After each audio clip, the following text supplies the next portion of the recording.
우리가 오늘 이제 재미난, 그죠? 오늘 적성 파트에 우리가 1단원인 적분법을 끝냈고요, 알겠죠?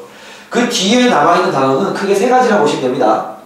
그 2단원이 지금 쌤 단어들인 경우의 수, 알겠죠?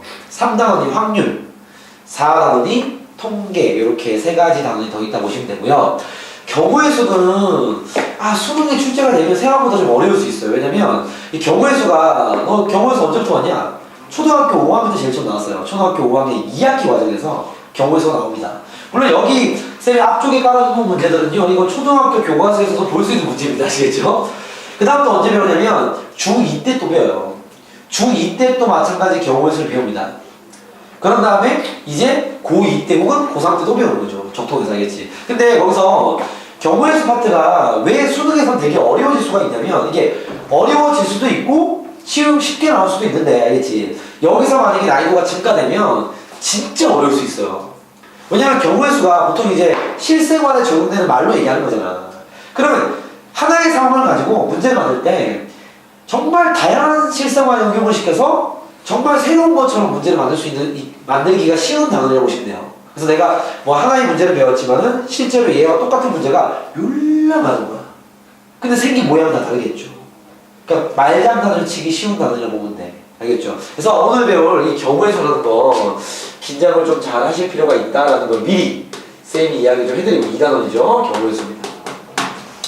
일단 그럼 이런 경우의 수를 잡기 위해서는 내용은 정말 작아요. 그러니까 간단한 내용밖에 없는데, 이 경우의 수를 완벽하게 마스터하기 위해서는요, 그 내용들을 완벽하게 이해한다고 모든 문제가 풀리지 않습니다. 그러니까 이게 함수의 극한이나 미분이나 이런 것들은 물론 문제도 좀 많이 푸는 데 도움이 되겠지만 일단 개념적인 이해가 잘 돼야 돼, 그치? 경우의 수는 약간 개념보다는 뭐가 있냐면 경험이야, 경험. 약간 계산 문제와 어떤 공부하는 학습 방법이 비슷하다고 보면 돼요. 그러니까 경우의 수는 분명히 문제를 많이 푼 놈이 무조건 잘합니다. 알겠죠? 그러니까 많은 문제 풀어야 돼. 그리고 선생님이 설명하는 모든 내용들은요, 문제를 빗대어 설명을 할 겁니다. 그러니까 내용만 가지고 증명할 수 없으니까. 수식 같은 건 없어, 거의. 알겠죠? 내용은 간단한데 거의 대부분의 내가 해주는 작업들이 유형 정리가 될 거야. 알겠지? 이런 유형은 이렇게 풀고 저런 유형은 이렇게 풀고, 이렇게 많은 경험치를 내가 대신 쌓아줄 거예요. 기본을 세워주는 거지. 알겠지? 근데 이런 경우의 수가 지금 배우는 고2, 고3 때만 처음 나오는 게 아니라 고1 때도 배웠습니다. 혹시 고1 때 학교에서 경우의 수 했냐? 이건 학교마다 틀린데 보통 기말고사 범위까지는 경우의 수가 안 들어가. 마지막에 경우의 수가 남아있단 말이야. 그럼 어떤 학교는 경우의 수를 대충 수업을 하는 학교도 있고요. 특정 학교는 수업을 안 해, 그냥. 나중에 2학년 때 다시 배워나가고 그냥 뭐 그 시간에 뭐 다른 학습들을 하는 거죠. 그래서 경우의 수를 안 나눌 수도 있는데, 일단 교과 과정으로 쌤이 정확히 얘기해드리면 경우의 수라는 이 단어를 여러분이 배우고 있는 7차, 2차 계정이죠. 이 계정에서는 고1 수학과 고2 이과 이렇게 분리해놨어요, 얘가. 그래서 기본적인 공식 사용 문제나 기본적인 경우의 수 문제는 고1 수학에 들어있고요.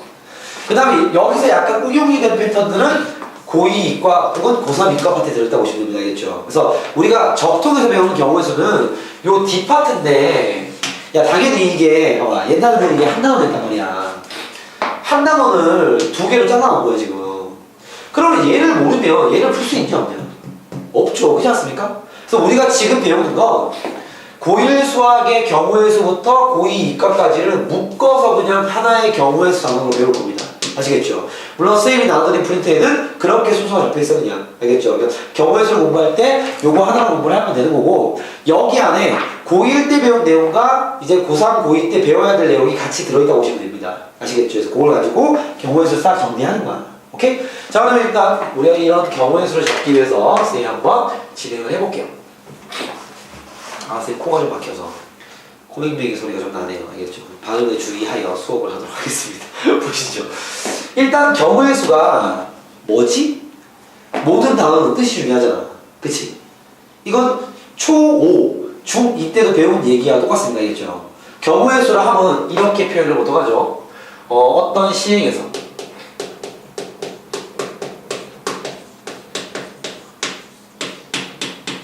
여기서 말하는 시행이라 하면 행위를 얘기하는 거죠. 어떤 행위를 진행했을 때 해서 관찰 가능한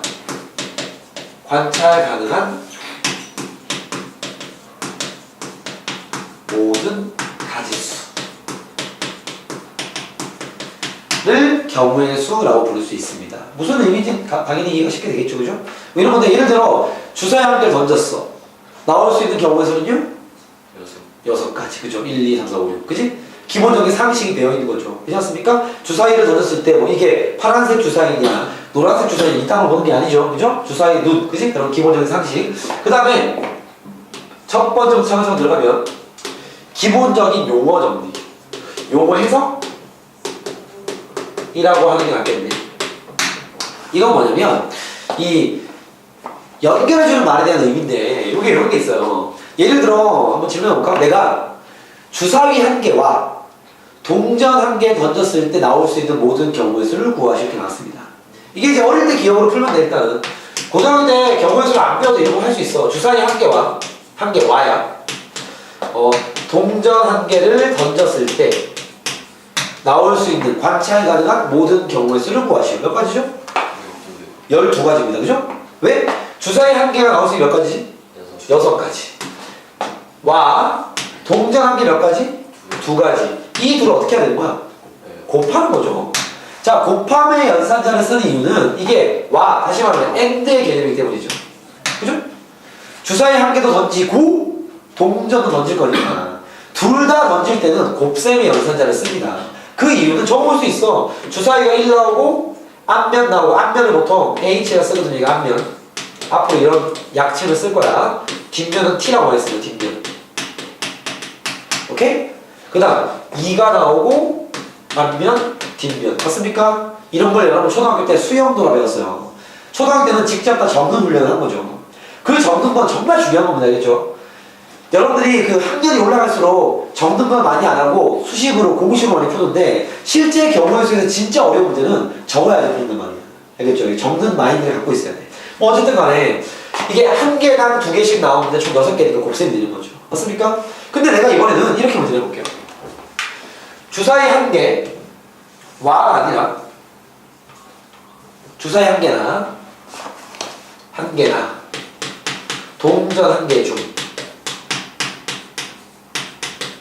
한 개를 던질 때 나올 수 있는 경우의 수를 구하시오. 이렇게 나왔습니다. 혹은 주사위 한 개 또는 동전 한 개 던졌을 때 나올 수 있는 경우의 수를 구하시오. 이렇게요. 자, 이런 경우의 수 몇 가지예요? 8개죠. 그 이유는요, 주사위를 던지면 6가지 나올 수 있고 또는 연결되어 있는 게 아니죠. 다시 말하면 둘 다 던질 건 아니잖아. 둘 중에 한 개만 던지는 거 아니야. 그지? 그러니까 얘가 되든가 또는 동전 한 개 2가지죠. 총 8가지가 되겠죠. 이해되겠습니까? 즉 또는의 개념은 이렇게 합의 법칙을 이용한다 라고 한번 배웠을까 옛날에 알겠죠. 오케이? 자, 그걸 쌤 좀 엮어서 정리해드리면 이런 요거에서는요 크게 이 AND와 또는의 개념이 중요한 거야. 알겠죠? 그래서 일단은 AND와 또는의 개념, 그 다음에 not까지 쌤 정리 좀 해드릴게요. not이라는 건 우리가 집합으로 얘기하면 6번을 얘기하는 거야. 걔가 아닌 거 알겠죠? 그럼 여기서 잘 봐. 이 경우의 수 파트와 집합을 또 연결을 지을 수가 있는데요. 우리가 집합 파트에서는 AND가 무슨 의미야? 둘 다 속하는 거죠. 경우의 수는 둘 다 하는 거야. 그치? 그러면 AND는 집합에서 뭐라고 했어? 집합의 연산에서는 교집합이라고 배운 거 맞습니까? 그죠? A에도 들어있고 AND B에도 들어있는 거. A 교집합 B잖아. 또는 뭐라고 배웠죠? 합집합이라고 배웠습니다. 그죠? not이라는 건 걔가 아닌 거. 이건 여집합이라고 배웠죠. 근데 우리가 지금 하는 건 집합이 아니라 연산이에요. 연산. 계산 문제란 말입니다. 그럼 연산을 진행할 때는 AND 개념은 어떻게 해야 돼? 주사위도 던지고 동전도 던질 거야. 그치? 어떤 연산을 진행하면 돼? 곱셈인 거죠. 이해됐습니까? 그럼 또는요? 덧셈이라 많이 이제 교과서에 정리되어 있는데 합의 법칙이라고 그래서 하겠죠? 사실 쌤이 많은 문제 다뤄봤을 때 덧셈이라는 생각보다는 여기도 좋아. 연산에서 AND는 곱셈이 맞지만 또는 합집합의 개념으로 기억을 좀 해주세요. 이해됐습니까? 왜 합집합이냐? 합집합에 우리가 원소의 개수를 구할 때 어떻게 구하죠? 각각의 개수에서 뭘 빼야 돼? 교집합 빼야 되는 거죠. 다시 말하면 겹치는 걸 빼야 되는 거야. 이해됐습니까? 그래서 항상 또는 각각을 구한 다음에 혹시 그 둘 중에 겹치는 게 있는지 확인할 필요가 있어요. 그런 실수를 방지하고자 단순하게 덧셈이라기보다는 교집합을 뺀다라는 개념을 알고 있으면 됩니다. 알겠죠? 그럼 우리가 아까 했던 주사위 한 개 또는 동전 한 개 중에서 한 개를 던질 때 나오시는 경우의 수는요, 주사위를 던지는 경우와 동전을 던지는 경우 중에서 겹치는 게 생기나 생겨? 안 생기기 때문에 빼기 빠른 거야 그냥. 그 더하기만 되는 거죠. 알겠죠? 그게 합의 법칙이라기보다는 합집합의 개념으로 접근을 해라는 거죠. 알겠습니까? 자, 그리고 낫의 의미는 뭐냐면 요건 나중에 문제가 나왔을 때 얘기할 건데 이건 이런 거예요. 우리가 이런 경우의 수에서는요, 요 팁을 하나 적어드리면 사건이라는 표현을 쓰거든요. 사건이 뭐냐면 내가 어떤 시행을 했을 때 나올 수 있는 그 경우의 수들을 각각의 데이터를 얘기하는 거야. 예를 들어 주사위 한 개를 던질 때 나올 수 있는 사건들은요 1, 2, 3, 4, 5, 6 그치? 그 사건을 적어보면 집합기호로 이렇게 씁니다. 이게 주사위 한 개 던졌을 때 나올 수 있는 모든 사건인 거죠. 알겠습니까? 오케이? 즉 사건은 우리가 집합에서 얘기했던 뭐랑 똑같은 거야? 집합이랑 같은 의미라고 보시면 돼요. 경우의 수에서 일컫는 사건은 알겠죠? 우리가 집합에서 배웠던 그 집합이란 말과 똑같은 용어라고 보시면 돼요. 알겠습니까? 그러면 집합에서 얘는 여사건이라고 여집합이라고 불렀죠? 여기서 뭐라 할 거야? 여사건이라는 표현을 쓰는데 저학년 문제에서는 보통 이렇게 나와. 적어도 뭐뭐이 이란 말이 나오면 여사건을 이용해서 푸는 겁니다. 어떻게 푸느냐? 전체 경우의 수에서 빼기 여사건의 경우의 수를 빼는 거야. 자, 지금 이 말이 무슨 말인지 조금 모를 수 있기 때문에 요거는 필기용으로만 적어 놓으시고 바로 넘어가도록 할게. 알겠죠? 나중에 문제 나올 때 쌤이 보여드릴게. 알겠지? 그래서 이런 기본적인 연산자를 가지고 우리가 경우의 수를 접근을 하자라는 겁니다. 아시겠죠? 그때 경우의 수 풀 때 제일 중요한 게 뭐라고? 어쨌든 풀이를 진행할 때 어떻게 해야 돼? 직접 헤아린다 이렇게 할게요. 그러니까 여러분이 푸는 경우 중에서 진짜 어려운 문제는 직접 적어봐야 돼. 알겠습니까? 근데 야, 막 적으면 답이 나왔나? 실수하기 쉽겠죠, 그죠? 그러면 정확히 헤아리기 위해서 이런 걸 꼭 해주세요. 이 정확히 헤아리기 위해서 뭘 해야 되냐? 기준을 세우세요. 오케이? 그래야지 실수하지 않습니다. 내가 만약에 숫자를 적을 거라면 작은 수부터 큰 수부터 뭐 이런 식으로 알겠죠? 문자를 적을 거라면 알파벳 순으로 아니면 역순으로 이런 식으로 알겠습니까? 자기만의 기준이 분명히 있어야 돼. 그러니까 이유가 있는 상태의 정확한 기준의 잣대에서 하나씩 적는 게 중요하단 말이죠. 이해되겠습니까? 그렇게 적어주시고요. 그러기 위해서는 우리가 기준을 세우는 이유는 이겁니다. 일단 중복이 생기면 되는데 해야 될 때 포인트는 이거야. 중복 없이 그 다음에 빠짐없이 헤아리면 답이 정확히 나오는 거죠. 이해되겠습니까? 일단 경우의 수를 풀기 위해서 직접 헤아리는 연습부터 해야 됩니다. 아시겠죠? 오케이? 자, 그럼 가벼운 문제로 한번 헤아리는 연습을 해볼게요. 일단은 4번 문제로 가볼게요. 4번 문제입니다. 잘 해보세요.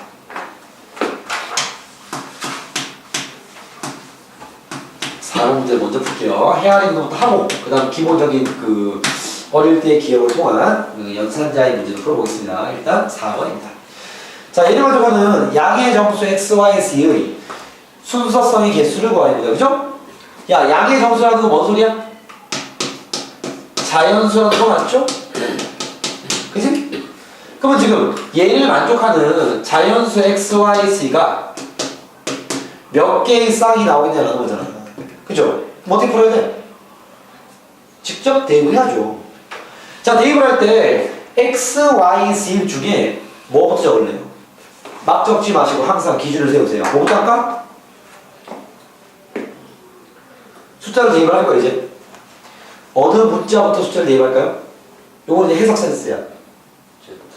Z부터 하는 거죠. 왜?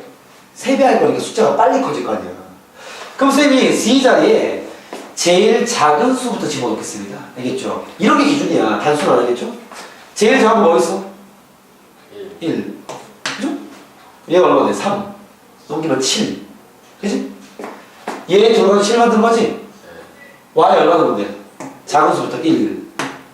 그러면 1, 1 넣으면 5니까 이제 5. 그죠? 야, x는 아무 때나 맞춰도 되는 거 맞지? 우리가 지금 이 숫자가 중요한 게 아니라 이 개수가 중요한 거니까 그 다음 넘어갈게요. 지는 그대로 1이야. y 하나 늘려 2. 그지? 그러면 4, 3, 7이니까 3 내리면 돼. 됐어? 또 1, 3 가능하죠? 3, 6, 9니까 1. 더 이상 안 되죠? 왜? x가 더 이상 작을 수 없으니까. 그 다음에 c가 2일 때 이렇게 하나씩.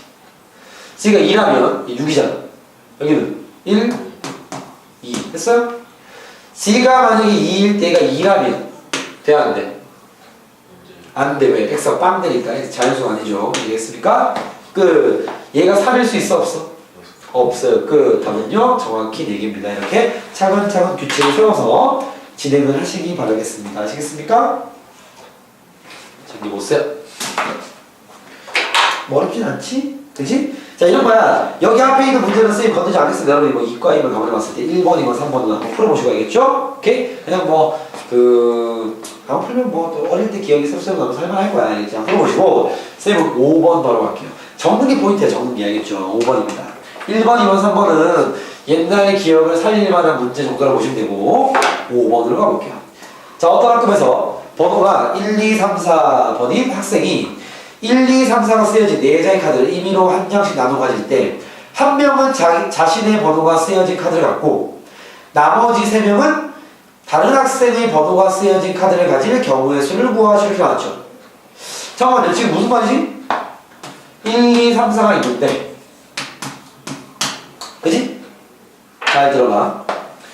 이 4장의 카드를 1, 2, 3, 4가 가지고 가는 거야. 그지?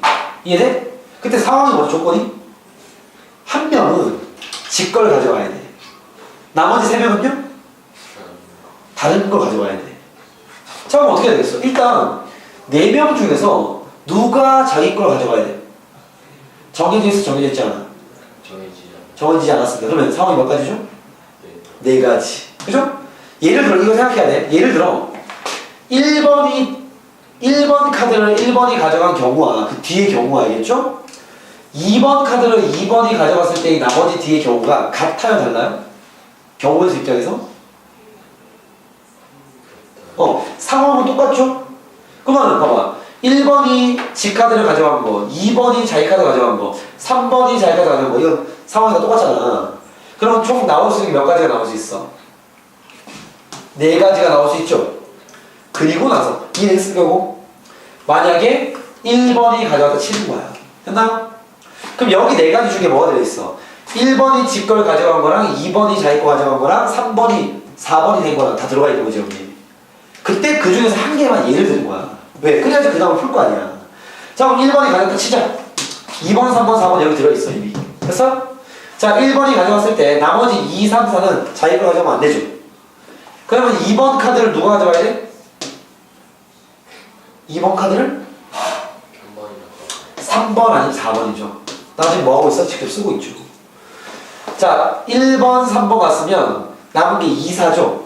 2, 4 돼? 안 돼? 안 돼. 4, 2는 가능하겠죠. 한 가지 됐습니까? 얘는요? 1, 4, 4, 2, 3 나왔죠? 2, 3밖에 안 되니까 3이 여기 있으니까 그지? 총 몇 가지야? 2가지 나오죠?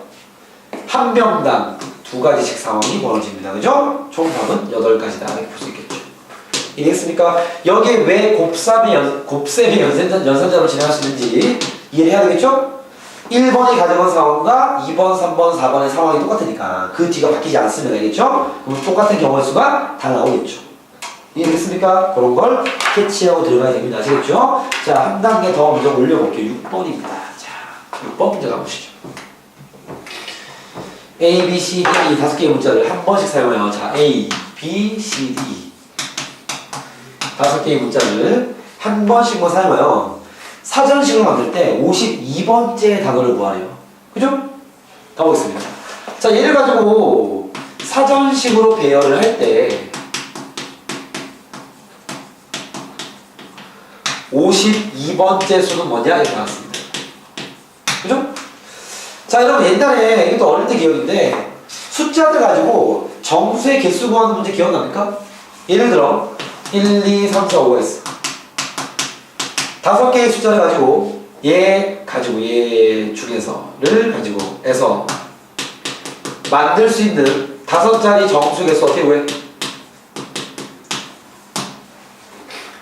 자리가 5개 있지? 여기부터 넣으면 될 거 아니야? 여기 넣을 수 있는 몇 가지? 5가지. 그리고 나서 여기 몇 가지? 4가지. 왜 하나 썼으니까, 그죠? 3가지, 2가지, 1가지. 이거 맞죠? 그럼 얘 마찬가지로 A, B, C, D, E를 일렬로 나열하는 경우에서 이렇게 많을 거 아니야. 이해됩니까? 얘를 계산하면 20, 120까지 나오는데, 그지? 그 중에서 52번째 찾으라는 거야. 그럼 내가 이렇게 경우의 수를 딱 풀어버리면 요 놈을 바로 딱 찾을 수 있어, 없어? 없죠, 그치? 어떻게 해야 돼? 52번째 어떻게 찾을래요? 적어야지. 이해되겠습니까? 그러니까 적는 게 기본인 거야. 경우에서 나왔어. 못 풀겠어? 적어. 직접 딱 적으라고 하겠습니까? 그럼 풀릴 거야. 봐봐. 자, 쌤이 적어보겠습니다. 지금 5개의 자리가 있는 거 맞지? 하나, 둘, 셋, 넷. 5개의 자리가 있는 거 맞죠? 자, 처음에 들어갈 수 있는 게 알파벳 순으로 진행하면 어떻게 돼?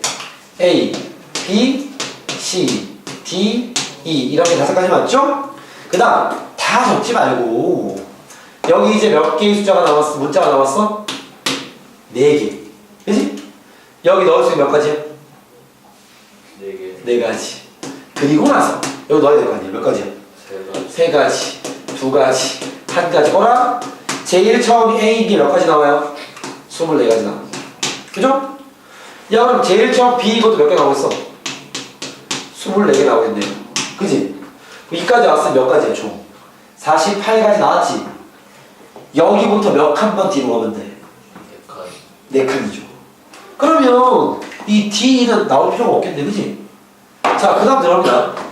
C를 처음으로 시작했으면 두 번째 문자는 뭐가 되겠어? A, B, D, E 가능하겠죠. 이해됩니까? 그때 얘 마찬가지야. 3개의 자리가 남았는데 넣을 수 있는 건 3가지, 2가지, 1가지죠. 총 몇 가지야? 6가지죠? 잠깐만. 48, 6, 54지? 넘어갔어, 안 넘어갔어? 넘어갔어요. 넘어갔지? 스톱. 끊어야지. 왜? 이렇게 일괄적으로 처리하면 돼, 안 돼? 안 돼. 그죠? 두 번째 문제가 시작했어. 그 다음 순서가 뭐야? B, D, E 순서 맞죠? 갑니다. 2가지, 1가지. 이해돼? 뭐가 되겠어? 2가지 나오죠? 요까지가 총 몇 가지야? 50가지가 나왔어. 그지? 그 다음은 봐봐. CAD에서 해결되겠다. CAD까지 왔어. 남은 게 뭐죠? B랑 E 맞죠? 그지? 네. 사전순 배열로 들어가면 BE 혹은 EB 맞습니까? 그쵸? 그럼 얘가 얘기하는 52번째는 아마도 얘가 되겠죠. 그 답은 CADEB다 이렇게 구할 수 있는 거지. 이해되겠습니까? 이렇게 직접 차근차근 적어가면서 적당하게 곱셈도 진행하면서 알겠죠? 문제를 정확히 분석한 다음에 풀어줘야 되는 그런 문제였습니다. 아시겠죠? 잘 체크해 보세요. 자, 필기는 하셨죠? 자, 그 다음 두 번째 진행하겠습니다. 일단 경우의 수는 쌤아까 얘기한 대로 이제 직접 해야 되는 게 포인트라고 보시면 되겠죠? 직접 해야 되는데 이 기준을 세우는 작업을 되게 잘 해줘야 되는 거야. 알겠지? 기준을 잘 세워야 빠짐없이 중복 없이 깔끔하게 처리가 가능하니까 알겠죠? 자, 그 다음에 이제 배울 건 뭐냐면 우리가 요만큼 내용은 사실 중2 때도 공부했던 내용이라고 보시면 되겠죠. 여기서 이제 고등학교 1학년 때는 뭘 배우게 됐냐면 두 번째 내용인데요. 두 번째. 여기 지우고 정리합시다. 두 번째 내용이 뭐냐면 요런 겁니다. 다시 올게요. 그냥 2번에다 씁시다. 그냥. 두 번째 내용으로 우리가 정리할 건 요거예요. 두 번째. 공식 사용이라고 쌤이 정리를 하는데 그러니까 우리가 중학교 때까지는 어떤 그 경우의 수에서 새로 배우는 공식은 사실 없었습니다. 알겠죠? 그냥 고배 법칙, 가배 법칙을 이용해서 그냥 활용된 경우의 수 몇 개를 풀어보는 거 정도? 되겠죠? 그 정도로 충분히 했는데 지금은 이제 좀 더 복잡한 경우의 수 아니면 좀 더 다양한 경우의 수 다루기 위해서 공식화 시켜놓은 거야. 알겠지? 그럼 뭘 공식화 시켜놨냐? 공식 사용하는 건요, 크게 크게 보면 세 가지가 있어요. 근데 거기 안에 또 짜잘한 내용도 들어있기 때문에 유형으로 좀 많을 거야, 알겠지? 근데 첫 번째는 뭐가 있냐면 선택의 공식, 선택하는 공식이 있습니다. 그리고 두 번째는 좀 공간을 줄게요. 바짝 쫓아오지 마시고 쌤 필기 다 하면 필기 하세요. 나열의 공식이 있습니다. 근데 선택의 공식이 뭐냐면 일단 기호부터 알려드릴게요. N 컨비네이션 R이라고 있습니다. 알겠죠? 오케이? 근데 쌤이 좀 쉽게 읽기 위해서 NCR이라고 읽어봐야겠죠? 원래 명칭은 콤비네이션이에요. 컨비네이션은 뭐냐면 조합이라는 뜻이에요. 조합. 이 선택이 조합을 얘기하는 거거든. 그 조합은 한자어로 오시면 돼요. 그냥 알겠죠? 그러면 NCR이 뭘 의미하냐? 이 기호에 쌤이 뜻을 설명할 거야. 알겠죠? 뜻. 쌤이 말하는 건 뜻입니다. 정의. 알겠죠? 계산법이 아니라 NCR이 뭘 의미하는 거냐면 N개의 대상 중 R개를 선택하는 경우의 수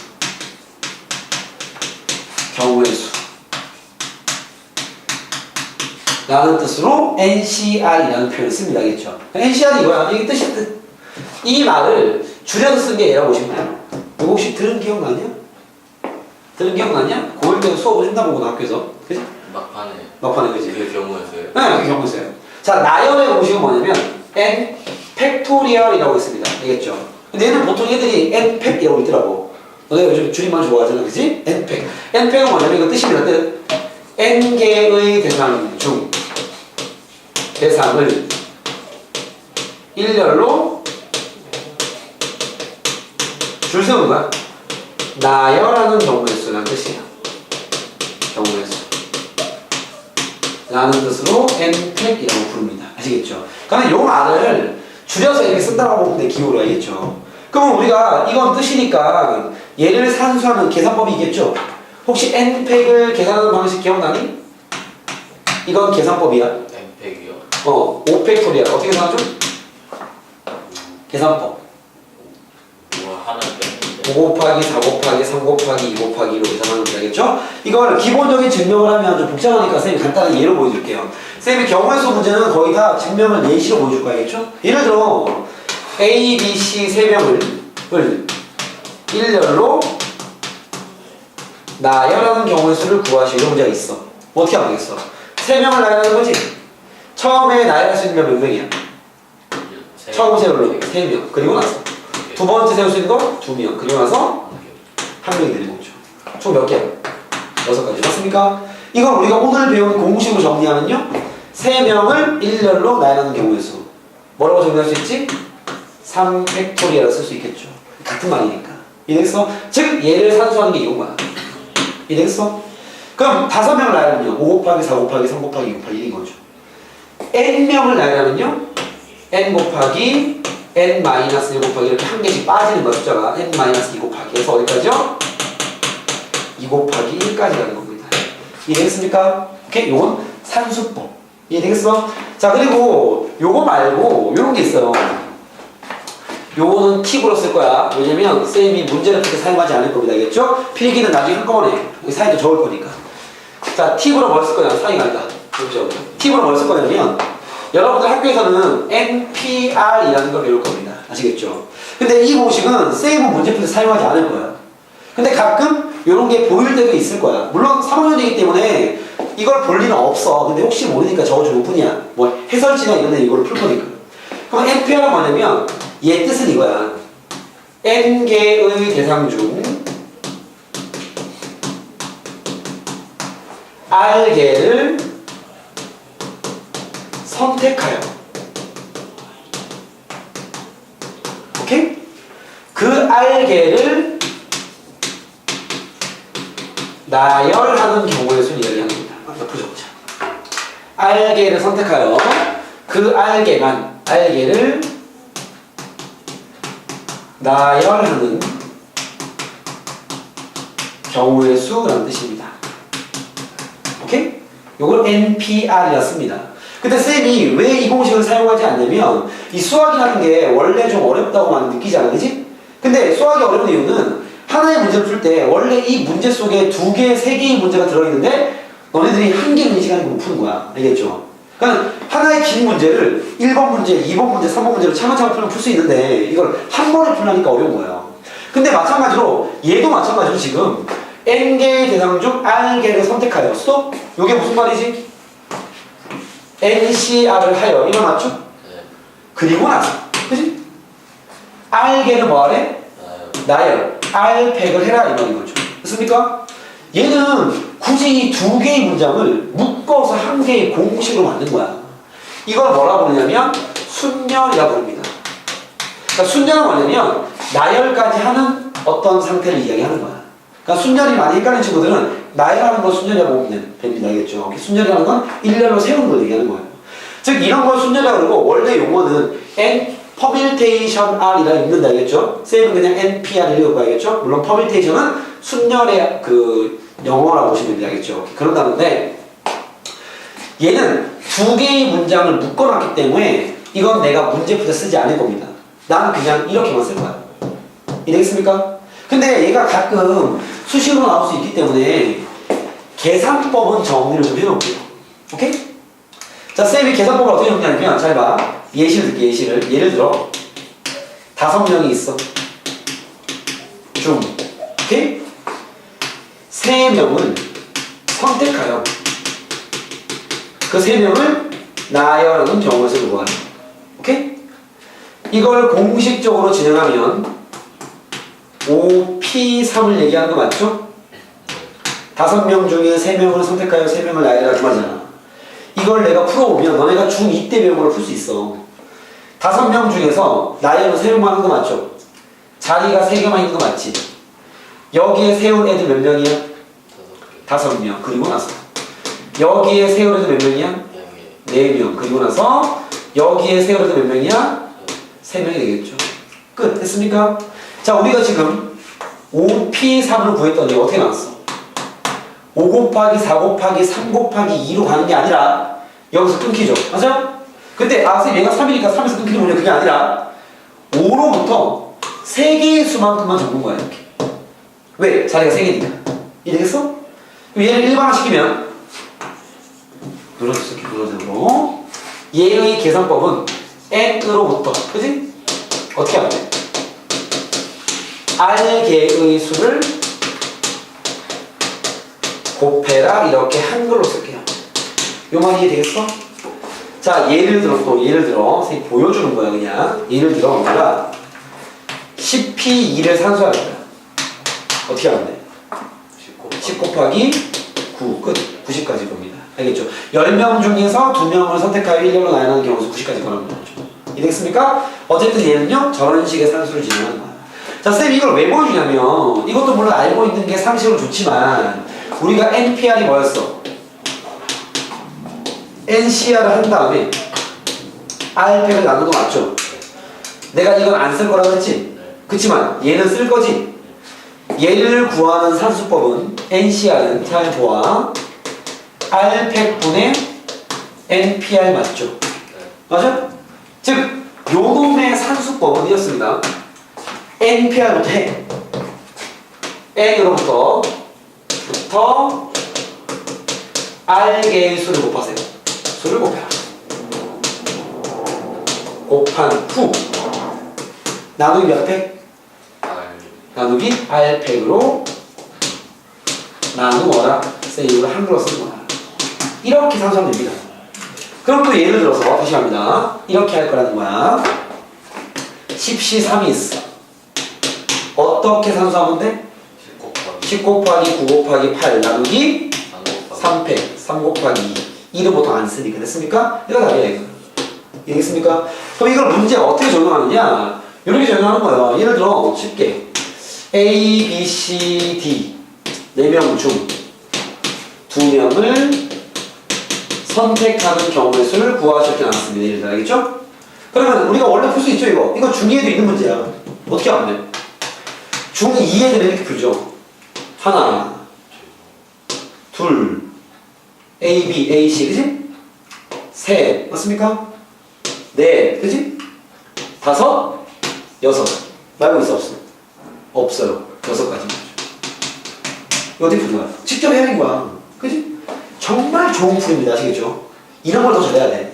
근데 지금 우리 고딩이니까 지금 뭐야? 4명 중에 2명을 선택하는 경우의 수? 뭔 소리야?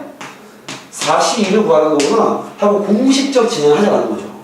이해됐습니까? 그러면 얘를 산수하는 계산법에 대해서 4로부터 2개의 수를 곱하기 나누기 2패. 답은 6 되는 거죠. 알겠습니까? 이제는 그냥 이렇게 풀자고. 왜 앞으로 복잡한 게 나올 거니까 이제. 이해됐습니까? 그래서 우리가 그 선택과 나열을 가지고 이렇게 경우에서 접근할 겁니다. 지금 여기 있는 NPR은 사용하지 않을 거야. 그냥 노트에 챙겨만 놓고 와. 이런 거야 그냥. 알겠죠? 우리가 쓸 거는 요 순서예요. 요 순서. 알겠죠? 그때 우리는 많이 헷갈리게 하는 게 누구냐면 이 나열이에요. 그러니까 선택은 말 그대로 선택만 하면 되잖아. 나열은 일렬로 세울 건지 세우지 않을 건지를 문제를 이해해서 판단을 해야 돼. 이게 애들을 뽑는 걸로 끝나는 건지 뽑은 다음에 나열을 하는 건지를 고민을 해야 됩니다. 알겠죠? 그거는 문제 출제자가 시키는 의도를 잘 봐야 돼. 알겠죠? 그때 이 나열의 동사로서 되게 많아요. 뭐가 있냐, 뭐 일렬로 세워라, 뭐 이런 것들. 아니면 의자에 앉혀라, 뭐 이런 것들. 차에 태워라, 뭐 이런 것들. 졸라 많아요. 이게 실생활 적용 문제다 보니까 나올 수 있는 상황은 졸라 많단 말이야. 그래서 어려워요, 경우서가. 알겠죠? 그래서 기본적인 이 공식부터 체크하신 다음에 그 다음에 쌤이 오늘 기본 유형들을 좀 정리해 줄 거예요. 쌤 말 그대로 오늘 경우에서 처음 시작할 때 그런 얘기를 했죠? 경험이 많은 자식이 무조건 잘해. 알겠죠? 그럼 내가 알려줄 건 뭐냐? 많은 경험을 쌓기 위해서 기본적인 유형을 세팅해 주는 거야. 그럼 이런 기본 유형 그냥 배운 대로 풀고, 그래서 나머지 유형들은 그 기본 유형들이 엮어놓은 문제일 거야. 그러면 스스로 판단해 풀어버리는 말이죠. 여기서 경우의 수의 실력을 늘리기 위한 좋은 작업 중에 한 개가 뭐냐면 틀리더라도 내 생각대로 그냥 풀어버리는 게 좋아요. 알겠죠? 그러니까 문제를 보고 어떻게 풀지가 고민하면 별로 안 좋아. 실력이 빨리 안 는단 말이야. 그러니까 내가 정확히 이해가 안 되지만 얘가 이런 얘기 했으니까 이렇게 풀면 되는 거 아니냐고 질러버리는 거야. 그러니까 수학에서는 그런 생각이 되게 중요해요. 그러니까 좀 모르겠다 하더라도 내가 요만큼 배웠으면 그만큼 배운 거 가지고 그냥 끼워 막서 풀어버리는 거야. 그러니까 틀리면 내가 왜 틀렸는지 파악하면 되는 거죠. 그럴 때마다 실력이 늘 겁니다. 아시겠죠? 오케이? 그걸 얘기해 줄 만한 사람은 쌤이 되겠죠. 그러니까 여러분들이 경우의 수는 더군다나 내가 푼 풀이를 정확히 보여줘야 돼. 쌤 얘가 이런 얘기 했으니까 이렇게 풀면 되는 거 아닙니까? 이런 질문을 해줘야 돼 나한테. 알겠죠? 그럼 너네들의 생각의 오류를 내가 잡아줄 거야. 그걸 잡을 때마다 실력이 는다 보면 돼. 알겠죠? 문제 한번 가볼게요. 자, 이렇게 기본 문제부터 문제를 풀면서 쌤이 기본 유형들 정리까지 해드리겠습니다. 일단 필기하고 들어가시죠. 요 강의실은 실판이 작아서 그죠? 필기 딱 하고 해놓고 문제풀이 쌤 쫙 하면서 기본 유형들도 정리해드리겠습니다. 필기부터 하세요. 자, 기본적인 공식은 필기를 하셨으니까 쌤이 이제 문제를 한번 적용해서 풀어보겠습니다. 쌤이 아까 얘기했지만 단순하게 접근을 하세요. 알겠죠? 너무 복잡하게 하지 말고 틀리는 건 괜찮아. 못 푸는 게 문제인 거야. 알겠지? 그냥 고민하고 있지 말고 질러 그냥 가볍게. 경우에서는 가볍게 풀어야 실력이 빨리 늘어나겠지? 봐봐. 7번 문제입니다. 축구 선수 7명과 배구 선수 5명 있습니다. 자, 축구 선수가 7명이고요. 축구 선수가 7명이고요. 배구 선수가 5명이 있는 상태입니다. 그때 문제가 뭐라고 하냐면 1번 3명의 축구 선수를 뽑는 경우의 수를 구하시오 나왔습니다. 그죠? 오케이. 1번 다음 뭐야? 3명의 축구 선수 뽑을 거니까 축구 선수가 몇 명 있죠? 7명이 있습니다. 7명 중에 몇 명을 선택하는 거야? 3명. 다시 말하면 7, 10, 3이 되겠죠. 그죠? 끝! 간단해. 물론 간단한 문제 넣은 거야. 그치? 이게 어떻게 되겠어? 답은 7로부터 3개의 수를 곱한 후 나누기 몇 팩? 3팩. 3, 2, 1. 35가 되겠죠. 이렇게 간단한 진행을 하기 위해 공식을 배우는 거야. 알겠죠? 자, 2번입니다. 그 다음부터는 쌤이 이런 산수는 하지 않겠습니다. 수식만 적어드릴 테니까 산수는 그냥 하세요. 알겠죠? 혹시 모르겠으면 노트에 적혀있는 계산법을 이용해서 산수하세요. 알겠죠? 자, 봅시다. 2번입니다. 근데 이거요. 뽑는 경우인데요. 네. 뽑는 경우. 뽑는다라는 게 뭐냐면 선택을 한다는 소리죠. 이때 순서는 중요하지 않습니다. 그지? 이게 약간 이런 거야. 내가 중학교 문제를 예를 들어줄게요. A, B, C, D 4명 중에서 중학교 문제지만 풀이는 고딩으로 하겠습니다. 알겠죠? 공식 배웠으니까. 1번 회장 1명 부회장 1명을 뽑는 경우의 수. 오케이? 중학교 때 이거 두 개를 비교 많이 했을 거야. 2번 합급 인원, 임원 2명을 뽑는 경우의 수를 구하셔야 합니다. 둘 다 뽑는 거야. 알겠죠? 자, 일단 얘부터 갈까요? 지금 4명 중에서 몇 명을 뽑으라는 거야? 2명. 근데 그 2명이 순서가 중요해, 안 중요해?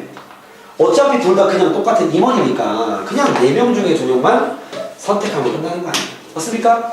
나열할 필요 없다는 거죠. 근데 얘 같은 경우는 회장 1명, 부회장 1명 뽑는 거 맞지? 우리가 배운 공식을 적용해서 풀기 위해서 순서를 이렇게 할게요. 그럼 일단 몇 명을 뽑아야 돼? 일단은 봐봐. 둘 다 일단 직책을 줘야 되니까. 직책을 줘야 되는 몇 명인 거야? 2명. 선생님 순서를 바꾸는 거 알겠죠? 중학교 때는 이렇게 하나씩 풀었겠지만 지금은 순서를 바꾸게 알겠죠? 설명하기 위해서. 4명 중에서 2명을 선택을 일단 해. 그치? 그럼 나한테 특이한 2명이 있을 거 아니야. 이 2명을 어떻게 해야 되지? 그렇죠. 회장인지 부회장인지 나열을 해야 될 거 아니야. 이렇게. 2명을 나열했다. 이 팩이 들어가는 거죠. 이해됐습니까? 즉 조합에서 끝나는 경우와 순열까지 가는 경우입니다. 아시겠죠? 뽑는 경우와 뽑아서 나열까지 하는 경우죠. 근데 둘 다 문제는 회장 1명, 부회장 1명 뽑는 경우의 수를 구하시오. 얘는 임원 2명을 뽑는 경우의 수를 구하시오. 표현은 둘 다 뽑는다고 끝냈단 말이야. 즉 문제 상황을 정확히 이해하고 있어야 되겠죠. 이해됐습니까? 여기서 얘기한 축구 선수 3명을 뽑는 거 마찬가지로 그 3명은 굳이 구분하지 않습니다. 그죠? 즉 나이 필요 없는 거죠. 그러면 선택만 하고 끝내면 되는 거지. 이래서 이런 기초 문제적인 것부터 구분이 확실히 가야 돼. 자, 그러면 2번 어떨까요? 2번은요 2명의 배구 선수를 뽑는 경우의 수. 배구 선수 몇 명이야? 5명 중에 2명을 뽑기만 하면 되는 거 맞지? 그 3번입니다. 3명의 축구 선수와 2명의 배구 선수를 뽑는 경우에서 어떻게 됩니까? 봐봐. 축구 선수 3명도 뽑고 배구 선수 2명도 뽑을 거 맞죠? 어떻게 해야 돼? 7명 중에 3명을 일단 뽑아. 더하는 거야, 곱하는 거야, 자세한 거야? 그쵸, 곱하는 거죠. 그 이유는 둘 다 뽑을 거니까. 둘 중에 한 개만 뽑을 거면 더하는 거죠. 근데 둘 다 뽑는 거잖아. 엔드잖아, 엔드, 그치? 그러면 축구 선수도 뽑고, 그리고 나서 배구 선수도 2명을 뽑아야 되겠죠. 그건 이렇게 됩니다. 산수는 여러분이 마무리해주세요. 이해되겠어? 이런 얘기들이 알겠지? 자, 문제를 조금씩 이제 난이도 업을 시키면서 선생님 유형들도 정리 좀 해드릴게요. 8번 문제입니다. 9번 문제입니다. 9번 문제. 자, 일단 9번입니다. 자, 10명의 농구 선수 중에서 자, 1번부터 10번까지 쳐보겠습니다. 중에서 5명을 선발할 거예요. 즉 10명 중에서 5명을 뽑겠다는 거죠. 선택. 맞습니까? 그때 조건이 있습니다. 특정한 2명은 반드시 포함을 하도록 뽑는 경우의 수를 구하시오. 이렇게 나왔죠. 야, 그러면 1번부터 10번까지 특정한 2명은 누군가가 있을 거 아니야. 걔 둘은 무조건 어떻게 해야 돼? 뽑아야 되는 거 맞죠? 근데 그 둘이 누군지 모르겠지만 뭐 1, 2라고 친다면 오케이? 이 특정한 2명은 무조건 뽑으라는 거 맞죠? 그러면 얘를 뽑는 건 경우의 수에 들어가 안 들어가? 안 들어갑니다. 왜? 무조건 뽑을 거니까 특정한 2명은. 그러면 그 특정한 2명은 일단 뽑았다고 쳐야지 일단. 됐어? 그럼 난 몇 명을 더 뽑아야 돼? 3명. 애들 몇 명 남았어? 그렇죠. 그럼 답은요? 8명 중에 3명을 더 뽑으면 되겠죠. 끝? 오케이? 왜? 특정한 2명은 무조건 뽑을 거니까. 이해됐습니까? 단순히 그런 개념입니다. 이해되겠어? 자, 이제 이런 게 이제 간단한 문제고요. 여기 지금 고1 수학들을 답습하는 거기 때문에 수준을 많이 깊이 있게 할 필요가 없어요. 나머지 부분, 즉 고2, 고3 때 배우는 내용에서 좀 깊이 있게 들어가면 되기 때문에 이거는 간결하게 가는 거야. 자, 이렇게 공식을 사용할 거고 여기 밑에 10번 같은 건 풀지 않아도 될 거 아니에요. 이런 문제는 앞으로 볼 일 없으니까 10번은 버리세요. 그냥 알겠죠? 이런 수시 문제는 뭐 여러분 3학년임을 감안해 봤을 때 알겠죠? 나올 일은 없습니다. 고1이란 모를까 알겠지? 자, 그리고요 12번을 가겠습니다. 선생님 이제 공식 사용 밑에 라인으로 정리하세요. 기본 유형들 몇 개만 정리해 드릴게요. 쌤이 풀이 패턴을 잡아주는 거야, 그냥 알겠죠? 자, 기본 유형의 첫 번째는 이웃하는 경우를 어떻게 풀지를 배우셔야 됩니다. 그게 뭐냐면 12번입니다. 자, 모든 건 쌤이 문제로 설명할 거야. 왜냐면 이론적인 내용이 아니야, 이거는. 그냥 이런 유형의 문제는 이렇게 풀면 돼 라고 보여주는 거야, 쌤이. 경험을 쌓아주는 거죠. 자, 1학년이 몇 명? 3명이 있고요. 2학년이 몇 명? 2학년은 4명이 있습니다. 그랬을 때 문제 들어가시죠. 1학년끼리 이웃하여 서는 경우 수를 구하래요. 자, 이웃한다는 건 일렬로 세웠을 때 이웃하는 게 무슨 말이야? 붙어있다는 소리야. 자, 예를 들어 이건 설명을 위해서 혹은 문제 풀이를 위해서 이런 대상들은 구체화시키는 게 좋아. 1학년 A, B, C, 2학년 1, 2, 3, 4로 치겠습니다. 됐어? 얘네들을 일렬로 나열할 때 이 3명이 붙어있기 바라는 거 맞지? 그죠? 예를 들어 A, B, 1, C, 2, 3, 4 이러면 돼, 안 돼? 안 돼. 왜? 1학년들이 떨어졌잖아. 이웃한다라는 건 붙어있는 뿐이야. 자, 그럼 여기서 붙어있는 걸 어떻게 나열하냐면 그 나열하는 패턴을 내가 알려주는 거야. 이렇게 하시면 돼요. 야, 얘 좀 떨어지면 돼, 안 돼? 절대 안 돼, 그치? 얘를 묶어버려. 밧줄로 묶었어. 됐어? 얘는 이제 한 놈인 거야. 그럼 결국 이 한 놈과 하나, 둘, 셋, 넷 총 몇 명을 나열하면 되는 거야? 5명, 그죠? 일단 5명을 나열을 해. 오케이? 이걸로 끝난 게 아니야. 그리고 나서 잘 봐라. 이 5팩 안에서 내가 한 가지 경우만 적어볼게요. 잘 들어봐. 이 덩어리와 A, B, C가 있고 1, 2, 3, 4가 이렇게 나열된 경우도 여기 속에 숨어 있겠지? 이해했어? 근데 여기서 만약에 야 가로 안에서 이 묶은 거 안에서 A, C, B 1, 2, 3, 4 이렇게 나열된 경우는 일단 다른 경우야 같은 경우야? 다른 경우인데 여기에는 이런 게 구분되어 있어 안 되어 있어? 안 되어 있어. 왜 이거 한 개로 왔잖아 그냥. 그러면 이건 다른 경우니까 좀 더 뭐야 여기서 빠져있는 거 맞죠? 여기에 뭐가 추가되냐면 또 얘가 A, B, C, A, C, B 그 다음 B, A, C 얘가 B, C, A 얘가 C, A, B 얘가 C, B, A 이렇게 총 6가지가 여기는 안 들어가 있을 거란 말이야. 자, 왜 6가지죠? 내가 지금 뭐였어? 그렇죠? 3명을 나열하는 경우였을만큼은 빠져있단 말이야. 그러면 한 개당 6가지 맞지? 그지? 여기에 3팩 곱해야 되겠죠. 이해되겠습니까? 이웃하는 걸 이렇게 하는 거 알겠죠? 자, 이웃하는 거 어떻게 푼다고? 봐봐. 1단계 묶어라. 그런 다음 전체 나열. 쌤이 적은 식을 보면 뭐 있는지 알 수 있어. 전체 나열한 거죠. 그 다음 2번째 뭘 체크해줘야 돼? 묶여있는 놈 안에서 자리가 바뀌는 거 알겠습니까? 요거 쌤이 이렇게 표현할게요. 쌤이 꼼지락거리는 표현 쓰면 돼. 내가 쓰는 거야. 이 묶어놨는데 그 안에서 애들이 꼼지락거리는 거야. 그렇죠? 바뀌는 거죠. 알겠습니까? 그런 개념으로 요 2가지를 가지고 풀어야 됩니다. 이웃하는 경우는 묶은 다음에 나열하시고요. 묶여있는 그 안에서 자리가 바뀔 수 있다는 거 체크해 놓으라는 거죠. 이해되겠니? 그 다음 2번째 경우입니다. 뭐 유형이 많진 않아요. 2번째 이런 경우는 이웃하지 않는 경우 또는 교대로 세우는 경우. 풀이법이 똑같습니다. 지금 쌤이 풀이 방식을 얘기하는 거야. 공식 같은 거 아닙니다. 알겠죠? 이런 방식으로 풀어라는 소리입니다. 자, 13번 문제 바로 갈게요. 여기 쌤이 이번에 한 번씩 넣은 거야. 남자 3명이랑 여자 2명이 을 일렬로 세울 때 여학생끼리는 이웃하지 않도록 세우고 싶대요. 그죠? 자, 이번에 반대죠? 뭔 소리야? 남자가 A, B, C가 있다 치고요. 여자가 1, 2가 있다 치면 얘 둘은 붙으면 돼, 안 돼? 안 된다는 거야. 그럼 포인트는 봐봐. 1, 2를 먼저 나열하면 안 돼. 왜? 얘가 붙으면 안 되니까. 그럼 어떻게 하면 되냐면 일단 이 3명을 먼저 나열하세요. 알겠습니까? 어떻게 돼? 3명 나열하면 3표 맞습니까? 그리고 나서 잘 봐. 3명을 나열했어요. 일단 알겠지? 이 중에 한 개 적어볼게요. A, B, C를 아무 데나 적으시고. 이해됐어?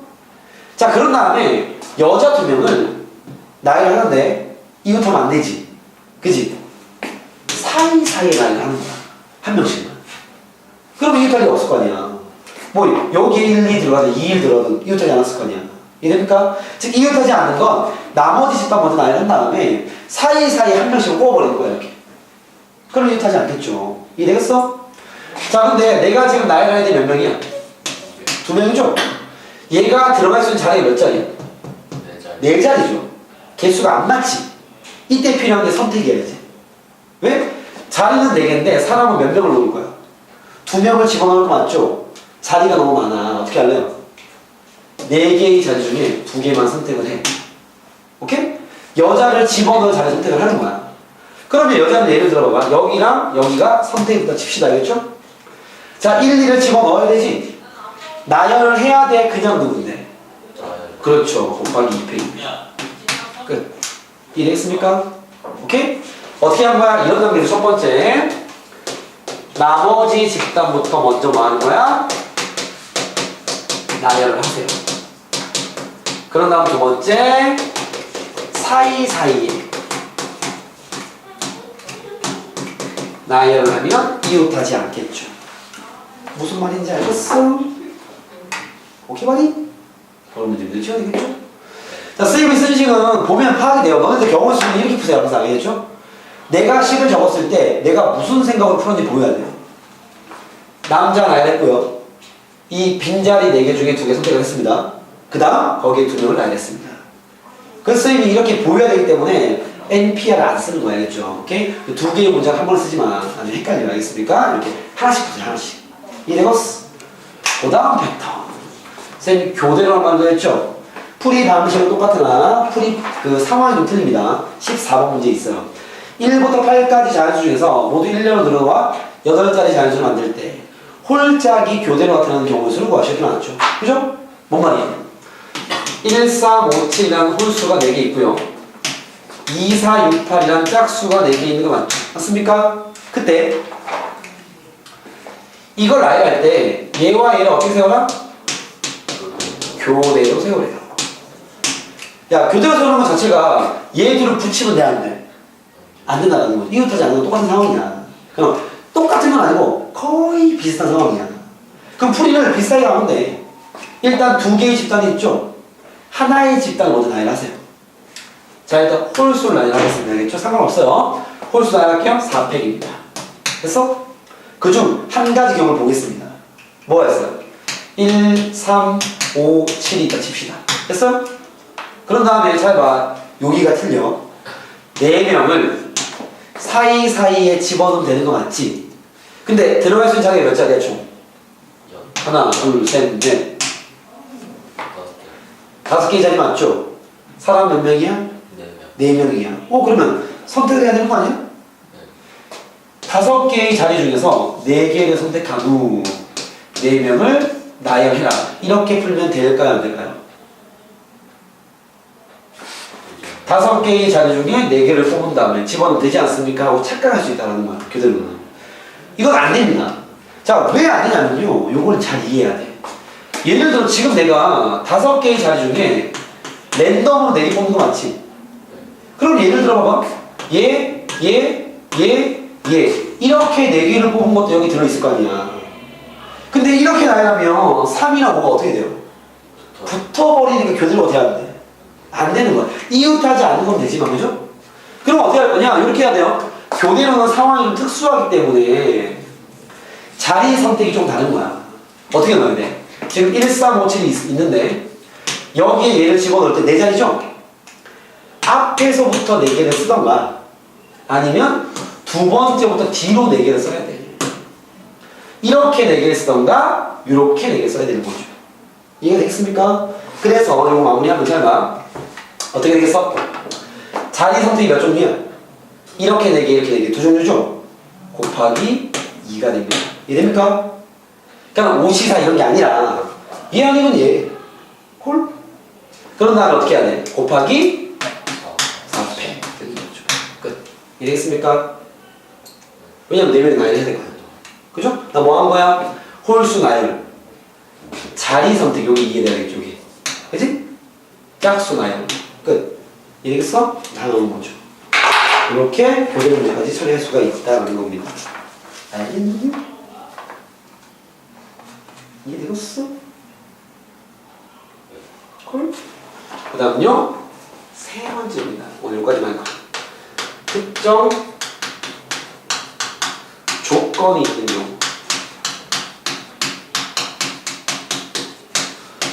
사실 여기에 들어있는 문제는 너무 많기 때문에 쌤이 그냥 묶어서 얘기하는 거야. 자, 그 외의 특이한 조건이 있는 경우는요, 바로 풀지 말고 조건부터 해결하고 문제를 풀자. 뭐 이 정도로만 남겨놓을게요. 알겠죠? 오케이? 아, 그럼 뒤에 한 개가 더 있구나. 그거까지 얘기해야 되겠다. 시간 살짝 오가되겠는데? 가보시죠. 후 닦아줄게. 아니다, 오늘 여기까지 합시다. 자, 15번입니다. V, A, R, I, O, U, S. 이게 무슨 뜻이냐? 무슨 뜻이냐? 나요. 그런 거 같습니다. 알겠죠? 잘 몰라? 알겠어. 여기서. 자, 얘를 알아는데 양 끝에 모두 자음이 오는 경우의 수를 구하랍니다. 그죠? 자, 이렇게 그냥 나열하는 게 아니라 어떤 조건이 껴있는 거야. 이런 조건이 껴있는 거 이미 앞에 풀어왔어요. 10명 중에 뭐 5명 뽑을 때 특정한 2명을 포함해서 뽑는 경우의 수를 구하죠. 그죠? 그것도 특정 조건이 있는 거잖아. 2명부터 뽑아놔, 일단. 그것부터 해결하지 않는 거지? 그 다음 나머지는 일반적인 진행을 하는 거죠. 8시 3 했잖아, 그지? 기억나? 안 나? 앞에서 했어. 알겠습니까? 자, 지금 뭐냐면, 여기서 지금 봐봐. 양 끝에 모두 자음이 오게 나열을 하래요. 그죠? 잠깐만, 그럼 자음이 뭐가 있지? 쌤은 모음이 더 뚜렷하게 보이네요. 모음 뭐야, 모음? 아, 에, 이, 오. 그지? 아, 에, 이, 오, 우. 그죠? 영어 못하게 티가 나는 거 알겠습니까? 어쨌든. 자음은요? 그 외. V, R, S 세 개밖에 없네요. 그죠? 자, 얘를 나열을 하는데 양 끝엔 자음이 와야 돼. 그럼 내가 지금 봐봐. 7개의 수를 나열하는 거 맞죠? 그지? 조건부터 해결하자는 거야. 이해되겠어? 그 말은 자음부터 나열하자는 거죠. 자음 몇 개 있어요? 3개. 내가 집어넣을 자리 몇 개야? 2개. 자, 이번에는 자음 너무 많아. 왜? 난 2개만 필요하잖아. 뭐부터 해야 돼? 그렇죠. 항상 선택 그 다음 나열이야. 선택을 안 하고 나열하든가. 알겠죠? 그게 순서인 거야. 알겠지? 일단은 자음 3개 중에 2개를 뽑아. 내 손에 2개의 자음이 있소이다. 맞습니까? 이걸 어떻게 해야 돼? 나열. 그죠? 입해. 됐어? 그리고 나서 여기에 뭔가가 들어갔어. 이런 걸 꼭 해야 돼. 그래야 보여. 문자 몇 개 남았어? 5개 남았죠? 자음, 모음 구분할 필요 있어 없어? 끝. 이렇게 되는 거죠. 정리되겠어? 이런 문제들이 나겠죠? 자, 그 뒤에 있는 문제도 마찬가지로 이런 걸 가지고 응용한 문제고요. 여러분들이 중2 때 분명 경험을 해봤을 문제도 많이 껴있습니다. 아시겠죠? 이런 문제들 풀어서 오시고요. 어디까지 풀어보시면 되냐면 4페이지 24번까지 푸시면 될 것 같습니다. 알겠죠? 오케이, 말이? 요것도 문풀 시간에 아마 풀이를 진행할 건데 쌤이 그 몇 개만 나중에 보여주긴 할 거야. 알겠죠? 그거는 쌤이 다음 시간에 몇 개만 더 풀고 그 다음 쭉쭉 진행을 할 거고요. 쌤이 굳이 구분을 좀 지어드리면 31번까지가 고1 수학 파트예요. 분할 분배까지가. 32번부터는 고2 고3이 배우는 적통에 들어있는 파트입니다. 아시겠죠? 이걸 왜 얘기하냐면 분할 분배까지는 이 자체로서 문제가 나오진 않을 거야. 수능에서. 왜? 고1 수학이니까. 근데 그 뒤에 있는 32번부터 문제는 그게 그대로 다이렉트로 문제가 나올 수 있습니다. 수능에서. 알겠죠? 그러니까 분리해놓고 좀 더 강화된 연습을 해야 되겠죠. 그쪽은. 알겠습니까? 오케이. 오늘 수업 여기까지 하고요. 오늘 푼 문제들과 쌤 정리해준 유형들 체크 잘 하시고 알겠습니까? 수고했습니다.